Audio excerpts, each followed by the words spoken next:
never slow up, no I don't take shit. I got no love for the fakeness. If you wanna play tough and wanna hate this, I'll always show up. I don't ever slow up, no I don't take shit. I got no love for the fakeness. If you wanna play tough and wanna hate this, I'll always show up and make a statement. I don't ever slow up, no I don't take shit. I got no love for the fakeness. If you wanna play tough and wanna hate this, I'll always show up and make a statement. Everything I do so instinctive and so passionate. Every word I move so descriptive like an adjective. I got a vendetta against people who patented being negative when you should be getting after it. I got facts over tracks, this and that. Spitting slow, spitting fast. I could roast, I could gas. Think I'm okay at last, but I don't know if that can erase all the past. And the pettiness, a reflection of the emptiness. Hilarious, you think you're worth my time, you're delirious. Mysterious, because you hide behind a fake exterior. Inferior, you know I'll always be a bit superior. Get off of me, this ain't no humble brag. I want you to hear words, you can say them back. I want you to feel free from the chains at last, and to believe in what you got, it was built to last, yeah. Now that I've been put through hell, I never got anyone's help. I had to do it all myself.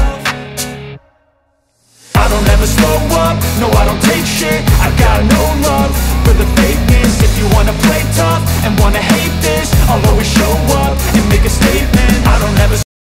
Alam nyo mga ka-riders, matagal ko na pong hinahanap ang dalawang motorsiklo na to. Kasi nga po, dahil pangalan pa lang niya, pag-usapang kabayo, ito pong dalawang to talaga ang bumibida. Stallion at saka pony. Pero syempre dito na ulit tayo sa pony. Sa mga matatangkad, natural, ito po talaga ang babagay. Pero sa mga wala hong pinalad sa height, yung mga ka-riders natin na average height na Pinoy, ito na po siguro ang para sa inyo. Yung mga naghahanap po ng magandang riding position at komportable, ayan po si Skygo Pony 100cc.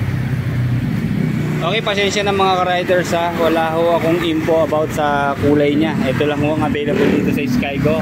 Ito po yung standard version na 100cc lang. Una ko napansin po sa kanyang forma, classic ang kanya pong dating. Lalong lalo na po sa kanyang upuan. Ito, vintage po ang kulay. And then yung kanyang design at tapas, pang classic na motorsiklo. Okay, unahin ko na po sa kanyang dimension. Sa kanya pong ground clearance, mapapansin nyo medyo mataas po siya. Nasa 150mm po ang kanyang ground clearance. Then dito po sa kanyang seat height, mababa lang dahil po siya ay 730mm lang. Kaya no problem sa mga hindi matatangkad. And then pagdating po sa kanyang curb weight, nasa 94 kilos lang po. Mabigat pa po ang dalawang kabang bigas. And then sa kanya naman pong vintage na tangke, meron po itong 5.5 liters na fuel tank capacity. Sa fuel consumption naman po, nasa 1.9 liter kada 100 km sa takbo, or katumbas po nung 50 to 55 kilometers per 1 liter. And then sa top speed naman po niya, dahil ito po ay 100cc lang, maabot po ito ng 80 to 85 kilometers per hour.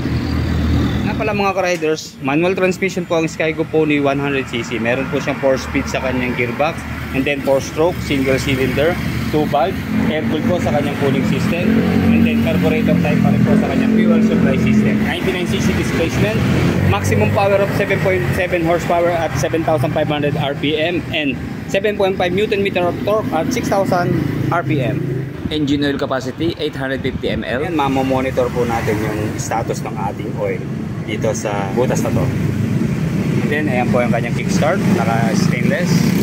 Okay, dito po sa front tire, meron po siyang size na 110 by 70 by 12. And then tubeless na po ang gulong na to. Kingston po ang brand. And then naka-mugs na rin po siya. Aluminum po ang kanyang mugs. And then yan, meron matte black na kulay. And then meron ditong sticker na kulay red. Okay, single disc na meron pong dual piston caliper dito sa front brake. And then telescopic fork na front suspension. And then 120 by 70 by 12 ang sukat po ng gulong dito sa rear. Naka single disc na rin po dito sa kanyang rear brake na meron pong single piston caliper. At monoshock naman po sa kanyang rear suspension. And then sa kanya naman po mga lighting system, combined bulb and LED po siya. Dito po sa headlight, naka halogen bulb po siya. And then sa turning signals po, LED naman. And then syempre flexible po ang kanyang mga turning signals. And then dito po sa kanyang taillight, stoplight and turning signals, all LED po ang ginamit. And then unique din po yung kanyang stock na muffler, parang square na po ang kanyang sukat. Then meron po siyang metal na heat guard. And then meron po siyang maliit na screen dito sa kanyang panel, pure digital na, pero classic looking pa rin po ang forma. Okay, naka naked handlebar po siya na stainless. Pagdating naman po sa kanyang mga switches and button, dito po nandito ang switch po ng BRL at headlight. And then meron po siyang hazard, on and off, electric starter push button, maliit na button lang po dito sa ilalim. And then high beam low beam sign, turning signal sign, and then horn. And then meron palang extrang LED lights dito po sa kanyang plate number. Then napansin ko meron siyang extrang tire hugger dahil wala nga po siyang fender dito sa likod.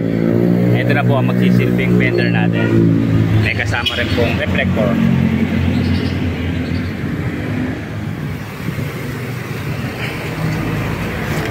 Okay, ayan, sinakyan na natin. Flat footed tayo, syempre napakababa lang po niya. Pero hindi ko siya ganun kaliit tignan dahil macho po ang dating dito, lalo sa harap. Okay, mataas po yung position ng kanyang manibela. Akala ko po ay pasubsub tayo, pero komportable po siya. Then check po natin kung aabot ba sa ating tuhod. Ayan, sakto po siya. Kahit mahaba siya.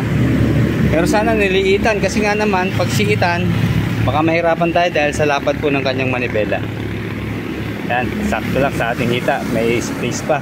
Wala na po siyang bar end. Okay, medyo malambot po yung kanyang clutch. And then sa kanyang pong front brake, ayun, makapit po yung kanyang disc brake. And then sa kanya naman pong rear brake na disc din. Okay, medyo nalalaliman po ako sa kanyang disc brake dito sa likod. Then yung kanya pong monoshock, testingin natin Ayun, ang lambot po ng kanyang monoshock Medyo meron siyang bigat pero sumasama talaga siya. Ayan, sumusunod siya, di ba? Ayan, sigurado, komportable po ito.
Magkano na nga ba ang Skygo Pony 100cc ngayong August 23, 2024? Meron po siyang cash price na 53,800 and then sa down payment po niya ay 1997 and then sa monthly installment po niya sa 36 months 1997 din po. Ayan mga riders, sa mga naghahanap po ng Skygo Pony 100 ngayong 2024, may available pa rin po dito sa Skygo Santa Cruz, Laguna. Pasyal lang po dito sa Barangay Calyos, malapit po sa public cemetery. At kung hindi po kayo makakapunta, pwede nyo pong bisitahin yung kanilang Facebook account na Skygo Santa Cruz. Pwede rin po kayo mag-apply through online. Okay, maraming salamat po. Like, comment, subscribe sa ating channel.